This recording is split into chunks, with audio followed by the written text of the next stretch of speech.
Welcome back خواتین. اس سے پہلے کہ میں آڈینس سے کوشچن لوں، میں آپ دونوں سے ایک سوال کرنا چاہتا ہوں. کیا مجھے آپ بتانا پسند کریں گے کہ سیاسی پارٹیوں کے پاس کوئی فریم ورک فار فیوچر ہے؟ بالکل ہے، اس لیے ہمارا عوام کے ساتھ رابطہ ہے. دورانی ہے فریم ورک فار فیوچر. کبھی آپ نے عوام کو بتایا کہ پاکستان 5 سال بعد کہاں کھڑا ہوگا، 10 سال کے بعد کہاں کھڑا ہوگا، تعلیم میں کہاں کھڑا ہوگا، ٹرانسپورٹ میں کہاں کھڑا ہوگا، سوئی گیس کہاں سے آئے گی، پاور کہاں سے آئے گی؟ کوئی ایسا ہے؟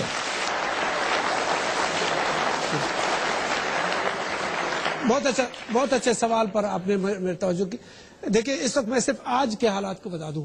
آصف زرداری صاحب بار بار چین کا دورہ کر رہے تھے تو آپ کہہ رہے تھے کہ کیوں دورہ کر رہا ہے، ایران کیوں جا رہا ہے، ٹرکی کیوں جا رہا ہے. ابھی اس کا میں رزلٹ آپ کو سامنے پیش کروں کہ انہوں نے اس وقت 32 بڑے ڈیمز کے لیے چین کے ساتھ معاہدہ کیا. آج آپ کے سیڈز کے لیے جا کر کے، آج آپ کی سیڈ کی پوزیشن جا کر کے کسی ایگریکلچرسٹ کا بیٹا اگر زمیندار کا یا کسی مزدور کا بیٹا ہے، اس کو پتا ہوگا کہ آج اس کے گروورز کے ساتھ گندم کی پیداوار، کپاس کی پیداوار یا ٹماٹر کی پیداوار کی صلاحیت کیا ہو چکی ہے نئے بیج کی وجہ سے. دوسری بات، اس وقت آپ کی کرنسی کا جو ہے پاکستان اپنے پہلی دفعہ تاریخ میں، ہو سکتا ہے کہ ہماری حکومت کے خلاف بہت بڑی سازش امریکن ڈالر کی وجہ سے آ جائے. میں کہہ رہا ہوں بجلی کے گیس کا بحران، اسی کے سامنے آپ کو بحران کی وجہ ہم نے ایران کے گیس پائپ لائن کو جیونی میں، ہمارے پاس صرف 1 کلومیٹر کے فاصلے پر 52 انچ کا پائپ لائن ایران نے لا کے کھڑا کر دیا. یہ آصف زرداری کا وہ تھا. لیکن امریکنز نے کہا کہ اپنی سنیے، امریکن نے کہا بارڈر سے آپ اس کو آگے نہیں بڑھا سکتے، تو ہم نے کہا پھر ہم ترکمانستان چلے جائیں گے. ہم نے تاجکستان، ترکمانستان، ٹپی جس گیس کمپنی کو کہتے ہیں، افغانستان اور پاکستان تک پہنچانے کی بات کی. تو انہوں نے کہا ہم اس کو روکیں گے. ہم نے 1100 میگا واٹ کا بجلی کا جو ہے معاہدہ ایران کے ساتھ کیا. ہم نے روپے کا، اب روپے کے بدلے میں آپ کاروبار کریں گے روس کے ساتھ. روس نے ابھی آپ کے اسٹیل مل کو جو اس وقت 11 لاکھ ٹن پر سالانہ ہے، 33.3 ملین ٹن کا سالانہ کا آپ کی ضروریات کو پورا کرنے کا مطلب ہے کہ فریم ورک فار فیوچر آپ کے پاس ہے. ایک چیز ٹرکی کے ساتھ آپ کا معاہدہ ہو چکا ہے. اس وقت آپ کے پاس آپ کا ریلوے لائن جو ہے نا مستنگ سے گوادر تک کا ہو رہا ہے. اس وقت آپ کے 85 برتھ کھلیں گے اس کے گوادر کے. اس وقت آپ کے پاس کرنسی کا فیصلہ ہو چکا ہے ٹرکی کے ساتھ، رشیا کے ساتھ، سری لنکا کے ساتھ، چائنا کے ساتھ. اگر انڈیا کے ساتھ ہو جائے گا تو 7 ارب انسانوں میں سے صرف 3.5-4 ارب انسان جو ترکمن، ازبک، تاجک، اس میں سری لنکا کے جو نیپال، مالدیپ، بنگلہ دیش شامل ہوں گے. ان کے ساتھ آپ روپے پر کاروبار کریں گے. وہ جو 8 ارب ڈالر کا قرضہ ہے یا وہ ہم واپس کریں گے. اس لیے ہمارے پیچھے ایک بہت بڑی سازش ہوگی جس کے لیے قوم آج تیار کرے، کیونکہ ہم روپیہ لے جائیں گے چائنا اور چائنا سے خریداری کریں گے، نہیں تو مال کے بدلے مال لے جائیں گے. ہم اس وقت آپ کے پاس جو پوزیشن آپ کے پاس ہے، ویژن ہے 100% ہم کر چکے ہیں. آپ دونوں سے ایک میرا سوال ہے کہ کیا محض 3 سال کے عرصے میں سیاسی جماعتوں کی کارکردگی کو جانچنا اور انہیں ناکام قرار دینا درست ہے؟ درست ہے. عوامی مسائل حل ہونے کے ناطے سے یہ بالکل درست. جی فرق آپ لگیں گے. افتخار صاحب، 2 سال میں اگر ہٹلر نے جرمنی کو جنگ عظیم کے لیے تیار کر لیا تھا، اگر 2 سال میں پریزیڈنٹ روزویلٹ نے امریکہ کو گریٹ ڈپریشن سے نکال لیا تھا، تو 3.5 سال میں ہم لوگ یہ کام کیوں نہیں کر سکتے؟ Now we are coming to the audience question. میں سوال کرنا چاہتا ہوں خیر صاحب. اب وہ کراس فائر میں کرنا تھا، اب کیا کرنا ہے؟ میں یہ کہہ رہا ہوں کہ آج جماعت اسلامی اور عمران خان کی پارٹی بار بار انتخابات کا مطالبہ کر رہی ہے. 2008 کے الیکشن میں انہوں نے کیوں حصہ نہیں لیا، کیوں بائیکاٹ کیا؟ اس لیے کہ جنرل پرویز مشرف دوسری بار وردی میں غیر قانونی طور پہ صدر منتخب ہوا تھا، اور ہمارے ساتھ پیپلز پارٹی نے بھی اس بات کا وعدہ کیا تھا آل پارٹیز کانفرنس 2007 میں، اور مسلم لیگ نون نے تو اعلان کیا تھا. ویسے سینیٹر صاحب، اگر باقی لوگوں نے بھی آپ کی بات کو مان لیا تھا تو آج مشرف ادھر وردی سمیت بیٹھا ہوتا. نہیں، یہ بات نہیں ہے. اگر بات مان لیا ہوتا تو شاید ایک دن میں وہ نہ رہے. اب آڈینس کے سوالات کی طرف چلتے ہیں اور آپ سوال کیجئے. السلام علیکم، میرا نام حمدہ میر ہے اور میں Rawalpindi cantt college of commerce کی اسٹوڈنٹ ہوں.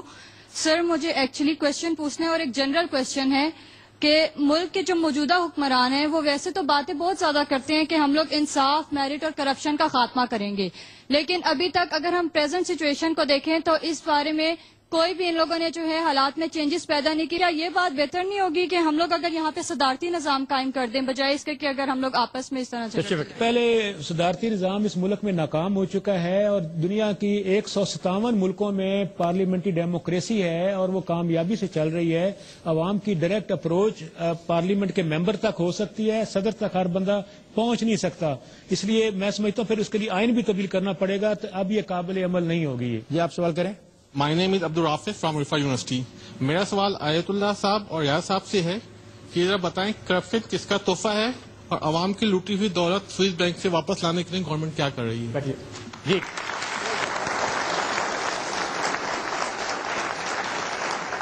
غور سے دیکھیں 1977 تک جو سیاسی نظام رہا ہے کسی پر کرپشن کا کوئی الزام نہیں آتا. جب 1985 میں ایک فوجی ڈکٹیٹر کے زیر تمام غیر جماعتی بنیادوں پہ الیکشن ہوتا ہے, اس کے بعد پہلی مرتبہ سیاست میں کرپشن آئی ہے.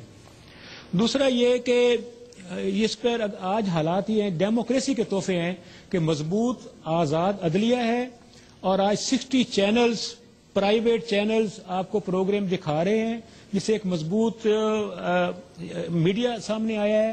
مضبوط عدلیہ مؤثر میڈیا کی موجودگی میں اور مؤثر پارلیمنٹ کی موجودگی میں احتساب کا عمل خود سب سے بڑی ایک طریقہ کار ہے. یہ بینکوں کی دولت کا سوال میرے خیال آپ سے متعلق ہے.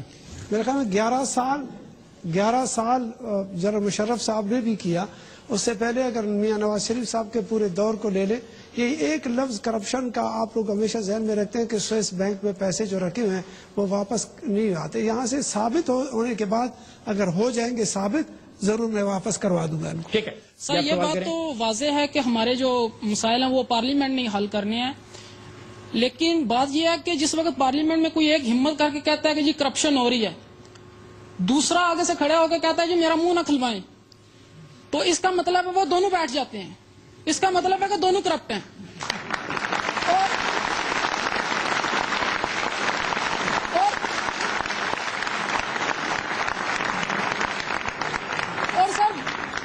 وہی بات ہو رہی ہے کہ ایک کہتا ہے عدالتیں آزاد ہیں, عدالتوں میں جائیں.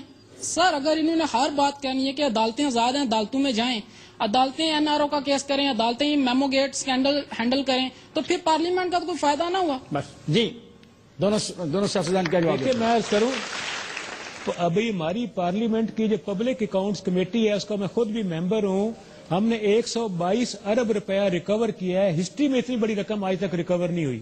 یہ پارلیمنٹ کا کمال ہے کہ وہ کرپشن کو کم کرنے کے لیے اقدامات کر رہی ہے. وہاں زبردست ڈیبیٹ ہوتی ہے اور کرپشن کے خلاف کھل کر باتیں بھی ہوتی ہیں. کئی چیزوں کو ہم اس میں لوگوں کے سامنے لے بھی آتے ہیں, حقائق کو گورنمنٹ رول ادا رہی ہے. پلیز سوال کیجیے. میرا ڈاکٹر صاحب سے سوال یہ ہے کہ پہلی تو میں ایک تصحیح کر دوں. ڈاکٹر صاحب نے کہا کہ 5 ٹریلین کرنسی نوٹ سرکولیشن میں, ایسا نہیں ہے. Being economist I will correct it. اس وقت 1800 کرنسی نوٹس ان سرکولیشن ہے اسٹیٹ بینک کی طرف سے.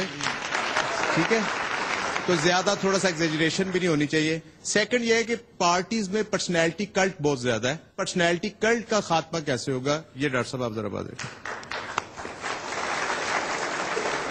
آپ نے کرنسی نوٹ کا ذکر کیا, وہ منی سپلائی کی صرف ایک جز ہے. میں M3 منی سپلائی کو ریفر کر رہا تھا جس میں کرنسی صرف ایک حصہ بنتی ہے. M3 جو ہے وہ تقریباً 5 ٹریلین روپے تھی 2008 میں, اور اب وہ بڑھ کے تقریباً 8 ٹریلین روپیز ہو گئی ہے. ہم نے کلٹ کی سیاست بھی توڑنی ہے, ہم نے دھڑا بندی کی سیاست بھی توڑنی ہے, اور کسی تیسری پارٹی کی جگہ بنانی ہے تاکہ سٹیٹس کو پارٹیز جو ہیں جو ایگزسٹ کرتی ہیں, جو پچھلے 41 سال سے دھڑا بندی میں اور تھانہ کچہری کی سیاست میں اسپیشلائزیشن کر چکے ہیں, ان کی اسٹیبلشمنٹ, ان کا ہولڈ کس طرح توڑا جائے. اگر ہم آلٹرنیٹو سیاسی نظام لاتے ہیں تو کلٹ کی جو پرسنالٹی کی جو سیاست ہے وہ اس کے ساتھ ساتھ دھیرے دھیرے آہستہ آہستہ خود ہی ختم ہو جائے. آپ نے فری کین کے دلائل سن لیے. میں حال میں موجود عوام کی جوری سے ایک مرتبہ پھر درخواست کروں گا کہ وہ آج کے مقدمے کی حق یا مخالفت میں ووٹ کریں. آج کا مقدمہ ہے پاکستان کی بڑی سیاسی جماعتیں عوام کے مسائل حل کرنے میں ناکام ہو چکی ہیں. جو لوگ اس مقدمہ کے حق میں ووٹ کرنا چاہتے ہیں وہ 1 دبائیں, جو اس کی مخالفت میں ووٹ کرنا چاہتے ہیں 2 دبائیں. ووٹنگ شروع ہوتی ہے.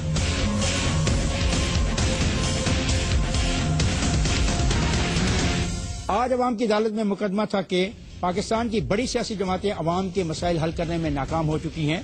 جب مقدمہ کے آغاز سے قبل ہم نے اس ہال میں موجود جوری سے ووٹ کرنے کے لیے کہا تو 75% نے مقدمہ کی حمایت میں ووٹ دیا، جبکہ 25% نے مقدمہ کی مخالفت میں ووٹ دیا۔ جب فریقین نے اپنے دلائل دے دیے اور ہم نے جوری سے دوبارہ ووٹ کے لیے کہا تو 65% نے مقدمہ کی حمایت میں ووٹ دیا، 35% نے مقدمہ کی مخالفت میں ووٹ دیا۔ اس طرح آج کا مقدمہ پاکستان کی بڑی سیاسی جماعتیں عوام کے مسائل حل کرنے میں ناکام ہو چکی ہیں منظور کیا جاتا ہے۔ ہم یہ واضح کرتے جائیں کہ یہ نتائج صرف اس عدالت میں موجود عوام کی جوری کی رائے پر مبنی ہے اور یہ پورے ملک کی نمائندگی نہیں کرتے۔ مجھے اجازت دیجیے، خدا حافظ۔